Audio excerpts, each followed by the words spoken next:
Rachel's sharp voice cut through my office like a knife, making me jump in my chair. My ex-mother-in-law stood in the doorway, her perfectly manicured hands clutching a manila envelope, her face twisted with rage. Behind her, my ex-husband's sister, Olivia, looked equally furious. "Where are they?" Rachel repeated, her voice rising.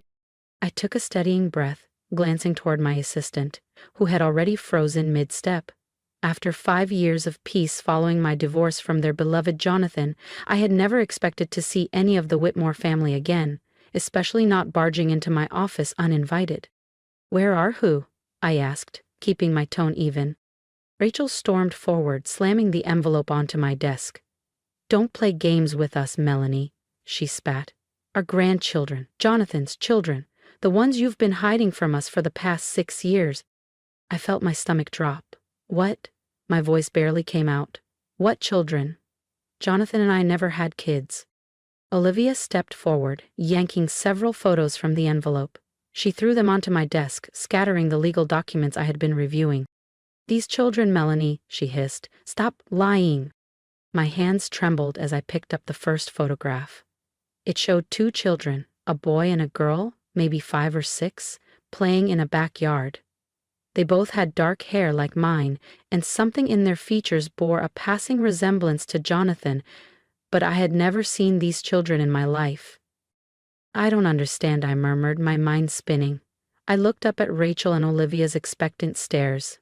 "These aren't my children. Jonathan and I tried for years, remember? That's part of why we divorced. We couldn't have kids." Rachel's face darkened. "More lies?" she seethed, her voice rising. "We have proof. Medical records, birth certificates, school enrollment forms, everything." My pulse pounded. This had to be some kind of cruel joke. I had never been pregnant, never given birth. Jonathan had resented me for it. It was one of the many reasons our marriage had crumbled. "Get out," I said firmly, standing up. "I don't know what kind of sick game you're playing, but I want you out of my office. Now," Olivia sneered. "Or what? You'll hide these kids somewhere else? Move them to another state like you did last time?" I reeled. "Last time? What are you talking about?" My voice cracked. "I have never moved children anywhere. I don't have children." Rachel pulled out her phone. "We're calling our lawyer," she announced. "We have rights as grandparents. You can't keep them from us forever." My hands shook as I grabbed my own phone. If they wanted to drag me into legal chaos, I'd fight back. My lawyer, Dana, had handled my divorce and knew every detail of my marriage. She'd know how to deal with this insanity. "Fine," I snapped, pressing the call button. "Let's get lawyers involved. Because I can prove I have never had children." As I waited for Dana to pick up, Rachel pulled out more photos. The same 2 children appeared again, at a birthday party, on a beach, in front of a Christmas tree. In each one, they looked happy, healthy, and still completely unfamiliar. "Dana," I said the moment she answered, forcing my voice to remain steady. "I need you to come to my office, now. My ex-husband's family is here, claiming I have children I've been hiding. They have photos, documents." There was a pause before Dana's voice turned sharp. "Don't say another word. I'll be there in 15 minutes, and don't let them leave." Rachel was still ranting about grandparents' rights when my assistant Emily poked her head into the office. "Melanie," she said hesitantly, "there's a man here asking about the children, too. He says he's a private investigator, hired by Mr. Whitmore." My stomach dropped. Jonathan was behind this. But why? What could he possibly gain from this elaborate charade? I straightened my shoulders. "Send him in." Rachel's eyes gleamed with triumph. I met her gaze unflinching. Let's see what evidence they thought they had. The private investigator stepped in. A tall man in a cheap suit. And everything I thought I knew was about to change. Frank Moore introduced himself as he stepped forward, his expression unreadable as he carried a thick folder. He had the decency to look uncomfortable as he laid out what he had found. "Mrs. Carter has been living under multiple aliases," he explained, directing his words toward Rachel and Olivia. "She's moved these children between 3 different states over the past 6 years, always staying just ahead of Mr. Whitmore's attempts to locate them." "That's impossible," I interrupted, my voice sharper than I intended. I've lived in the same house for 8 years. I've worked at this law firm for 10. Anyone can verify that. Frank didn't even blink. Instead, he pulled out a stack of documents. School records, medical files, even what appeared to be birth certificates. My name, Melanie Carter, was listed as the mother of twins born on May 15th, 6 years ago. But I hadn't given birth. I would remember giving birth to twins. I would know if I had children. Wouldn't I? A horrible thought crept in. There had been that 3-month period during my marriage when I had suffered from severe depression, when everything was a blur of medication and therapy. Could something have happened during that time? Had I been so out of it that I had forgotten an entire pregnancy? A birth? No, that was impossible. I would remember. Before I could spiral further into doubt, Dana burst into the office, her expression shifting from confusion to hardened resolve as she took in the scene, the scattered photos, the documents, Rachel's self-righteous fury. "Everyone sit down," she commanded. "Melanie, don't say another word. Mr. Moore, I need to see every single document you have, and I want to know exactly who hired you and when." As Dana took control of the situation, I sat frozen, staring at the photos of the children who were supposedly mine. Their dark hair, their familiar features, the way the little girl's nose crinkled when she smiled. It was eerily like Jonathan's. But they weren't mine. They couldn't be. Could they? The next morning, I sat in Dana's office, staring at the pile of documents spread across her desk. After clearing everyone out the night before, she had spent hours examining every piece of evidence the private investigator had brought. "These are good forgeries," she said, holding up one of the birth certificates. "Really good. But they are forgeries. Look at the hospital name, Mercy General in Phoenix. That hospital closed in 2015, a year before these birth certificates were supposedly issued." I let out a breath I hadn't realized I was holding. "So I'm not crazy," I whispered. "Those aren't my children." "No," Dana confirmed. "But someone went to a lot of trouble to make it look like they are. The question is, why?" I picked up one of the photos again, studying the children's faces. "They do look like they could be mine and Jonathan's," I admitted. "The timing would be right if I had been pregnant when he started calling me unstable." Dana's eyes narrowed. "Melanie, I need you to be completely honest with me. Is there any possibility, any at all, that you could have had children during that period?" "No." My answer was firm. I was depressed, yes. The fertility treatments had failed again. Jonathan was already pulling away. But I wasn't so far gone that I wouldn't remember being pregnant. I didn't have children. Dana sighed, organizing the documents into neat piles. "Then we need to figure out who these children really are, and why your ex-husband's family is so convinced they're yours." Just then, her phone buzzed. She glanced at the screen, her face darkening. "Speaking of Jonathan," she said grimly, "he just filed for an emergency custody hearing." My blood ran cold. "What?" I stood up, my hands shaking. "He can't do that. There are no children for him to have custody of." Dana met my gaze, calm but firm. "Sit down, Melanie," she said. "This is good. It means we can get him under oath. Make him explain exactly where these supposedly missing children have been." I sank back into my chair, my mind racing. But what if he actually had children somewhere? What if he had them with someone else while we were still married? Dana's eyes lit up. That's actually an interesting theory. Give me a minute." She turned to her computer, fingers flying over the keyboard. After a few minutes, she sat back with a satisfied smile. "Got it. Meet Emily Lawson, a pediatric nurse at St. Vincent's Medical Center. She started working there 7 years ago, right around the time you and Jonathan were going through fertility treatments." She turned the screen toward me, showing a social media profile. My heart stopped. There was Emily, a pretty blonde woman, standing with 2 dark-haired children, the same children from the photos. "Those are her kids," I whispered. "But why would Jonathan—" "Because," Dana continued, scrolling through Emily's profile, 6 years ago, she filed a paternity suit against a prominent local businessman, claiming he was the father of her twins. The case was sealed, but given the timing— "Jonathan," I finished, my voice barely above a whisper, He got her pregnant while we were trying to have children, while I was going through fertility treatments. The pieces started falling into place. The timing of my emotional breakdown, Jonathan's insistence that I had been pregnant but blocked it out, his family's genuine belief that these children were mine. He's been lying to everyone, I said, my voice shaking with anger now. He told his family you were the mother to cover up his affair, Dana confirmed. And now that Emily has gone public, he has to maintain the lie, or his whole story falls apart. But he made one crucial mistake. What's that? Dana held up the forged birth certificate again.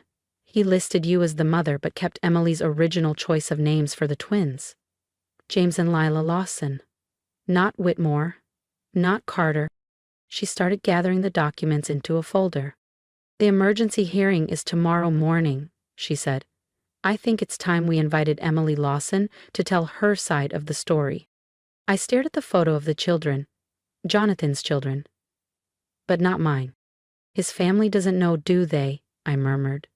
They actually believe I'm some kind of monster who stole their grandchildren. That's what Jonathan wanted them to believe, Dana said softly. It was easier than admitting the truth. I took a deep breath, straightening my shoulders. Well, let's see how they handle the truth now.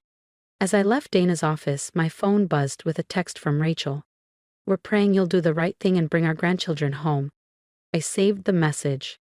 Tomorrow, they'd learn exactly what the right thing was, and it wouldn't be what they expected. Looking at Emily's photo again, I felt a strange mix of emotions. These children, who could have been mine in another life, were innocent in all this. They deserved to know their real family, their real story. And tomorrow, one way or another, the truth would come out. I just hoped they were ready for it. The courtroom was packed the next morning. Jonathan sat at the plaintiff's table, wearing the same self-righteous expression I remembered from our divorce. Rachel and Olivia sat directly behind him, shooting daggers at me with their eyes. Dana had positioned me perfectly, just close enough to Emily Lawson that when she walked in with the twins, Jonathan's face went completely white. His jaw clenched. What is she doing here? He hissed to his lawyer. Before anyone could respond, the judge entered and called the emergency hearing to order. Jonathan's lawyer immediately jumped up, launching into an impassioned speech about a mother stealing children away, about grandparents' rights, about family. I sat still, my pulse steady. Because today, the truth would win. I watched Rachel dabbing her eyes with a tissue, completely caught up in the performance. She truly had no idea what her precious son had done. Your Honor, Dana said as she stood, her voice steady and firm. Before we proceed, I'd like to enter into evidence the true birth certificates of James and Lila Lawson, along with their mother's paternity suit from 6 years ago. Jonathan's lawyer immediately objected, but Dana was ready. The children Mr. Whitmore claims were stolen from him, she said, turning toward the courtroom. They're sitting right here with their actual mother, Emily Lawson. The only person doing any stealing is Mr. Whitmore, stealing the truth from his family and trying to steal these children's identities. A murmur rippled through the courtroom. The judge studied the documents carefully, then turned to Jonathan, whose confidence was visibly crumbling. Mr. Whitmore, the judge said, her tone sharp, would you like to explain why there are 2 different birth certificates for these children? There must be some mistake, Jonathan stammered. The mistake, Emily's voice rang out from behind me, clear and strong, was thinking you could hide the truth forever, Jonathan. These are my children, our children, the ones you denied until it became convenient to claim them. Rachel gasped audibly. Olivia's face paled, her hands clenched in her lap. The judge called a brief recess to review all the evidence, but the damage was done. Jonathan's carefully constructed lie was falling apart around him, and there was nothing he could do to stop it. During the break, Rachel approached me in the hallway, her face ashen. Melanie, she murmured, her voice unsteady. We didn't know. He told us you had a breakdown, that you took the babies and ran. And you believed him, I said quietly, my anger tempered only by exhaustion. Just like you believed him when he said our fertility treatments failed because of my stress. Because it was easier than questioning your perfect son. She started to respond, but Emily appeared beside me, holding the twins' hands. Mrs. Whitmore, she said gently, I think it's time you met your grandchildren, properly this time. I slipped away as Rachel turned toward the children, reality finally sinking in. The tears in her eyes were different now, shame and regret replacing the righteous anger she had once directed at me. Back in the courtroom, the judge's ruling was swift and decisive. Not only was Jonathan's emergency custody petition denied, but he was also facing criminal charges for filing false documents. The judge ordered a full investigation into the forged birth certificates. As we left the courtroom, Jonathan hurried past me, his face red with humiliation. I hope it was worth it, I said, stopping him in his tracks. All these years of lies, just to avoid admitting you had an affair. He turned, his expression bitter. You were always so perfect, weren't you? The successful lawyer, the victim, you have no idea what it's like to disappoint everyone. No, I said, my voice firm. I just know what it's like to be disappointed. By you, by your family, by the way they chose to believe the worst about me, instead of questioning the truth about you. 6 months later, I received a letter from Emily. She enclosed a photo of the twins at their 7th birthday party, surrounded by the Whitmore family, minus Jonathan, who was serving time for document fraud. They ask about you sometimes, she wrote. I tell them you're the brave lady who helped their grandparents find them. Maybe someday, when they're older, they'll understand the whole story. I pinned the photo to my office wall, next to my law degree, and the newspaper article about Jonathan's conviction. Not as a reminder of what I lost, but of what I gained. The truth. My reputation. And finally, closure. Rachel still sends me Christmas cards. Each one contains an apology, as if she's trying to make up for years of blind faith in her son. I keep them in a drawer, unopened. Some wounds take longer to heal than others. As for me, I sold my house and moved to a new city, starting fresh, where no one knew my story. My new office has a view of the sunrise, and every morning I remind myself that sometimes losing what you thought you wanted leads you exactly where you need to be. The children who were never mine are happy, loved, and finally surrounded by family who knows the truth. In the end, that's worth more than any victory in court. And sometimes, on quiet evenings, I look at their photo and smile, knowing that doing the right thing meant letting go of the lie that had haunted us all. Life has a way of testing us, of pulling us into battles we never asked to fight. But if there's one thing I've learned, it's that the truth always comes out. No matter how deeply someone tries to bury it, no matter how many lies are told to protect a comfortable narrative, truth finds a way. And standing in that courtroom, I realized that I wasn't just fighting for myself. I was fighting to undo the damage of someone else's deception. Now, I want to hear from you. What would you have done in my shoes? Would you have fought just as hard? Or would you have walked away and let Jonathan live in his lie? Tell me in the comments, what would your breaking point have been? If you've ever been in a situation where someone tried to twist reality against you, how did you handle it? Your stories matter just as much as mine, and I'd love to read them. And if there's one lesson I hope you take from this, it's this. Don't let someone else's lies define your truth. When people are determined to paint you as the villain, sometimes all you can do is stand firm and let time reveal the truth for you. You don't have to convince people who refuse to listen. You don't have to exhaust yourself proving your innocence to those who choose to believe the worst of you. The truth doesn't need permission to exist, it simply is. So if you're facing your own battle, keep going, even when it's hard, even when people turn against you. Fight for what's right. In the end, truth always wins.